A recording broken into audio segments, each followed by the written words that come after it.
ಎಲ್ಲರಿಗೂ ನಮಸ್ತೆ. Welcome to my YouTube channel.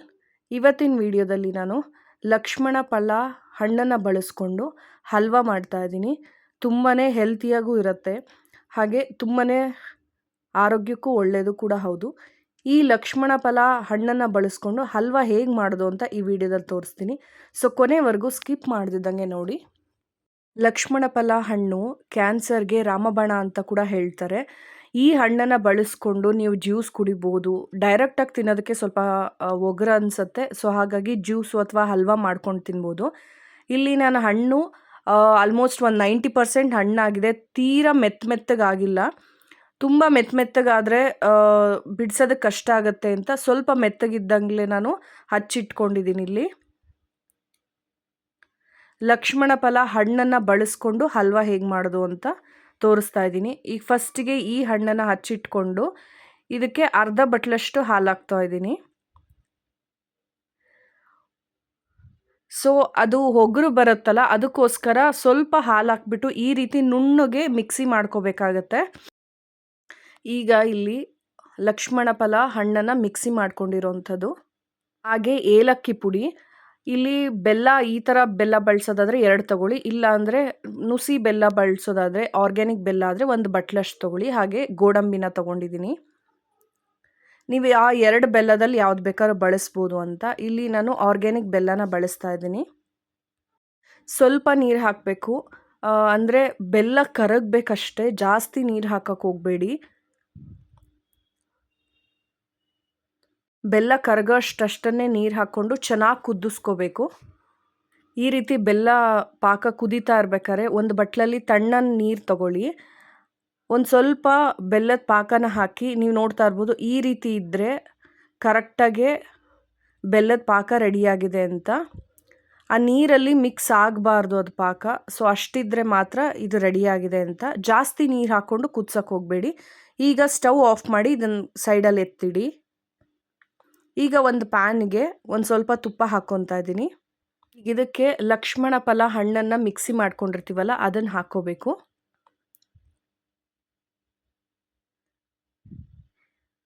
ಈ ಲಕ್ಷ್ಮಣ ಫಲ ಹಣ್ಣಲ್ಲಿ ರೋಗ ನಿರೋಧಕ ಶಕ್ತಿ ಹೆಚ್ಚಾಗಿರುತ್ತೆ, ಹಾಗೆ ಫೈಬರ್ ಕಂಟೆಂಟ್ ರಿಚ್ ಆಗಿರುತ್ತೆ. ಇದು ಮುಖಕ್ಕೆ, ಅಂದರೆ ಮುಖದ ಚರ್ಮಕ್ಕೆ, ಹಾಗೆ ತಲೆ ಕೂದಲು ಬೆಳವಣಿಗೆಗೂ ಸಹ ತುಂಬಾ ಹೆಲ್ಪ್ ಮಾಡುತ್ತೆ. ಫೇಸಲ್ಲಿ ತುಂಬ ಗ್ಲೋಯಿಂಗ್ ಬರುತ್ತೆ ಇದನ್ನು ತಿನ್ನೋದ್ರಿಂದ. ಹಾಗೆ ಕ್ಯಾನ್ಸರ್ಗೆ ರಾಮಬಾಣ ಅಂತ ಕೂಡ ಹೇಳ್ತಾರೆ. ಹಾಗೆ ಹಾರ್ಟಿಗೂ ಕೂಡ ತುಂಬಾ ಒಳ್ಳೆಯದು ಇದು. ನಿಮಗೆಲ್ಲಾದರೂ ಈ ಥರ ಲಕ್ಷ್ಮಣ ಫಲ ಹಣ್ಣು ಸಿಕ್ಕಿದ್ರೆ ಜ್ಯೂಸ್ ಆದರೂ ಮಾಡ್ಕೊಳ್ಳಿ, ಅಥವಾ ಈ ರೀತಿ ಹಲ್ವಾ ಮಾಡಿಟ್ಕೊಂಡು ಡೈಲಿ ಆದರೂ ತಿಂತಾ ಬನ್ನಿ. ತುಂಬಾ ಒಳ್ಳೆಯದಿದೆ ಇದು. ತುಪ್ಪ ಹಾಕ್ಕೊಂಡು ಚೆನ್ನಾಗಿ ಬಿಸಿ ಮಾಡ್ಕೋಬೇಕು. ಇದು ಎಲ್ಲೂ ತಳ ಹತ್ತದಲ್ಲೇ ಇರೋ ಥರ ಚೆನ್ನಾಗಿ ಮಿಕ್ಸ್ ಮಾಡ್ಕೋಬೇಕಾಗತ್ತೆ. ಇದಕ್ಕೆ ತುಂಬಾ ಪೇಷನ್ಸ್ ಬೇಕಾಗತ್ತೆ ಮಾಡೋದಕ್ಕೆ. ಹಾಗೆ ಚೆನ್ನಾಗಿ ಬೆಂದಾದಮೇಲೆ ಒಂದು 10 ನಿಮಿಷ ಆದಮೇಲೆ ನೀವೇನು ಬೆಲ್ಲದ ಪಾಕ ಮಾಡ್ಕೊಂಡಿರ್ತೀರಲ್ವ ಅದನ್ನು ಹಾಕ್ಕೊಂಡು ತಳ ಬಿಡೋವರೆಗೂ ಚೆನ್ನಾಗಿ ಬೇಯಿಸ್ಕೋಬೇಕಾಗತ್ತೆ. ಒಂದು 10 to 15 ಮಿನಿಟ್ಸ್ ಆದರೂ ಬೇಕಾಗತ್ತೆ ಇದು ತಳ ಬಿಡೋದಕ್ಕೆ. ಇದಕ್ಕೆ ಒಂದು ಸ್ವಲ್ಪ ಏಲಕ್ಕಿ ಪುಡಿನ ಹಾಕ್ಕೋಬೇಕು. ಹಾಗೆ ಇಲ್ಲಿ ನಾನು ಡ್ರೈ ಫ್ರೂಟ್ಸ್ ಪುಡಿನ ಹಾಕ್ಕೊತಾ ಇದ್ದೀನಿ. ಏನಕ್ಕೆ ಅಂದರೆ ಸ್ವಲ್ಪ ಟೇಸ್ಟ್ ಫ್ಲೇವರ್ ಕೊಡೋದಕ್ಕೋಸ್ಕರ ನಾನು ಡ್ರೈ ಫ್ರೂಟ್ಸ್ ಪುಡಿನ ಹಾಕ್ಕೊತಾ ಇದ್ದೀನಿ. ಇದು ಕಂಪ್ಲೀಟ್ಲಿ ಆಪ್ಷನಲ್ಲು, ನೀವು ಬೇಕು ಅಂದರೆ ಹಾಕ್ಕೋಬೋದು, ಇಲ್ಲಾಂದರೆ ಸ್ಕಿಪ್ ಕೂಡ ಮಾಡಬಹುದು. ಹಾಗೆ ಇಲ್ಲಿ ಒಂದು 3/4 ಭಾಗ ಬೆಂದಿದೆ. ಈಗ ನೋಡ್ತಾ ಇರ್ಬೋದು ಸ್ವಲ್ಪ ಸ್ವಲ್ಪ ತಳ ಬಿಡ್ತಾ ಇದೆ. ಈಗ ನೀವೇನು ಗೋಡಂಬಿ ಹಚ್ಚಿಟ್ಕೊಂಡಿರ್ತೀರಲ್ವ ಅದನ್ನು ಹಾಕ್ಕೋಬೋದು. ಈ ರೀತಿ ತಳ ಬಿಡಬೇಕು. ಸೊ ಅಲ್ಲೇವರೆಗೂ ಚೆನ್ನಾಗಿ ಕುಕ್ ಮಾಡ್ಕೋಬೇಕಾಗುತ್ತೆ. ಒಂದು 15 ಮಿನಿಟ್ಸ್ ಆದರೂ ಇದು ಬೇಯಬೇಕು. ಈಗ ಇದು ಲಕ್ಷ್ಮಣ ಫಲ ಹಲ್ವಾ ರೆಡಿಯಾಗಿದೆ ನೋಡಿ. ಈ ರೀತಿ ಒಂದು ಸ್ಕ್ವಯರ್ ಬಾಕ್ಸ್ ಥರ ಏನಾದ್ರು ಇದ್ದರೆ ಅದನ್ನು ತೊಗೊಂಡು ಅದಕ್ಕೆ ಬಟರ್ ಪೇಪರ್ ಹಾಕಿ ತುಪ್ಪನ ಸವರ್ಬಿಟ್ಟು ನೀವು ಮಾಡ್ಕೊಂಡಿರೋ ಲಕ್ಷ್ಮಣ ಫಲ ಹಲ್ವಾನ ಇದಕ್ಕೆ ಹಾಕ್ಕೊಂಡು ನೀಟಾಗಿ ಸ್ಪ್ರೆಡ್ ಮಾಡಬೇಕು. ಈಗ ಇದನ್ನು ಫ್ರಿಜ್ಜಲ್ಲಿ ಇಡಬೇಕಾಗತ್ತೆ. ಒಂದು 2 hours ಆದರೂ ಫ್ರಿಜ್ಜಲ್ಲಿ ಇಡಬೇಕು. ಈಗ ಫ್ರಿಜ್ಜಲ್ಲಿಟ್ಟು ತೆಗ್ದಿದ್ದೀನಿ ನೋಡಿ. 2 hours ಇಟ್ಬಿಟ್ಟು ತೆಗೆದ್ರೆ ಈ ರೀತಿ ಪೀಸಸ್ ಥರ ಕಟ್ ಮಾಡ್ಬೋದು.